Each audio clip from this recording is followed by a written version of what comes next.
कक्षा 12वीं में कोऑर्डिनेशन केमिस्ट्री में एक नया टॉपिक ऐड हुआ है। इसमें क्रिस्टल फील्ड थ्योरी, जिसे बच्चों को हम बहुत इजीली समझा सकते हैं। इसमें क्रिस्टल फील्ड थ्योरी में यदि अगर हम एक ही स्ट्रक्चर बनाकर हम दोनों जो ज्यामिति है चतुष्फलकी और अष्टफलकी दोनों के लिए हम डी ट्रांजिशन को समझा सकते हैं। इसके लिए सबसे पहले जो डी ऑर्बिटल है वो दो पार्ट में होता है, एक ईजी सेट और एक T2G सेट होता है। तो ये जो है वो ईजी सेट है, जिसमें हम देख रहे हैं कि ये जो लिगेंड है वो बिल्कुल इसके सामने है, जो ऑर्बिटल है उसके बिल्कुल सामने आ रहा है, तो ये अक्षीय ऑर्बिटल कहलाते हैं। इसको हम ईजी सेट कहते हैं, WD जनरेट। और इस तरह से यहाँ पे देखिए जो ये डी ऑर्बिटल है ये अक्ष के ऊपर बना हुआ है, dx² - y², और ये भी dz²। यहाँ पर देखिए dxy dy इसमें देखिए ये अक्षों के बीच बीच में है, तो ये ट्रिपली डीजेनरेटेड सेट कहे जाते हैं, T2G सेट कहे जाते हैं। इसमें ये लिगेंड के बिल्कुल सामने नहीं आते हैं। तो जो डी ऑर्बिटल होते हैं इसमें दो सेट है, T2G सेट और EG सेट। तो जब हम इसमें डी ट्रांजिशन देखते हैं, क्रिस्टल फील्ड थ्योरी को बेथे साइंटिस्ट ने बताया था, उनके हिसाब से जो ये ऑर्बिटल होते हैं डी ब्लॉक के जो एलिमेंट्स, उसका जो केंद्रीय परमाणु है उसके जो ऑर्बिटल हैं और लिगेंड के ऑर्बिटल में किसी प्रकार का कोई बंधन नहीं होता है।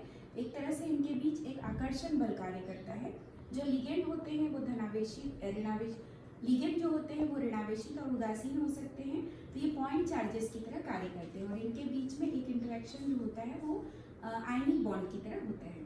तो जैसे ही लिगेंड के प्रभाव में केंद्रीय धातु परमाणु का डी ऑर्बिटल आता है, तो वो दो प्रकार से डी ट्रांजिशन इसमें हो सकता है। तो यहाँ हमने दोनों बनाया, दोनों स्ट्रक्चर से हम बच्चों को समझा सकते हैं। यहाँ पर ये चतुष्फलकी स्ट्रक्चर है।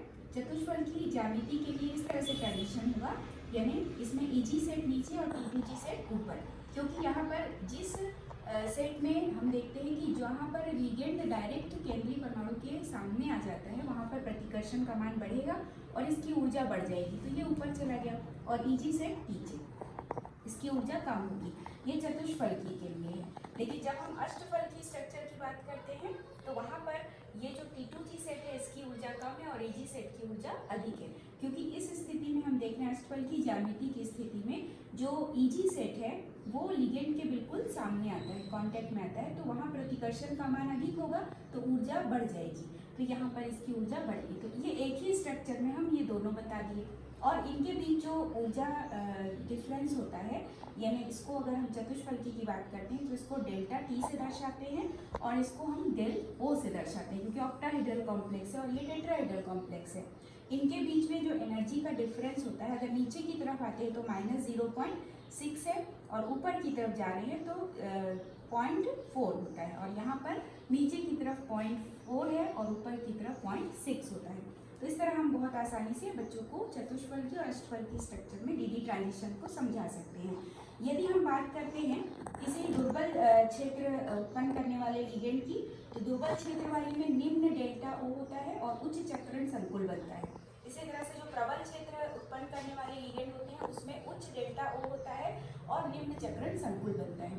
यहाँ पर जब हम देखते हैं दुर्बल क्षेत्र है, तो यहाँ पर ये देखिए ये डी ऑर्बिटल बना है और इससे ये दोनों बना है।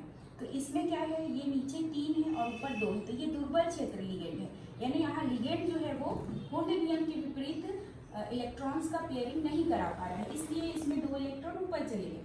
लेकिन जब हम प्रबल क्षेत्र लिगेंड की बात करते हैं तो चूंकि यहाँ पर देखिए डी ऑर्बिटल में 6 इलेक्ट्रॉन प्रेजेंट है, तो ये प्रबल क्षेत्र लिगेंड होने के कारण इसमें जो संकुल बनता है, प्रबल क्षेत्र लिगेंड के कारण जो संकुल बना वो निम्न चक्रण संकुल बना, यानी यहाँ पर देखिए ये नीचे T2G सेट में ही ये इलेक्ट्रॉन्स का पेयरिंग हो गया। तो इस तरह से ये जो संकुल बना उसमें हम देख रहे हैं कि ऊपर का जो EG सेट है वो खाली हो गया और यहाँ पर हेन्स नियम के विपरीत जो है वो जोड़ा बन गया। तो यहाँ क्रिस्टल फील्ड थ्योरी को हम बहुत इजीली समझा सकते हैं, क्योंकि बहुत सारे कॉम्प्लेक्सेस में कैसे उसके अनुचुंबकी या प्रतिचुंबकी व्यवहार या कलर के क्यों वो दर्शाते हैं, इन चीज़ों को समझने के लिए ये चार्ट बहुत ही काम आएगा बच्चों को। बहुत इजी है, ये बहुत इजी वे से हम इसे समझा सकते हैं।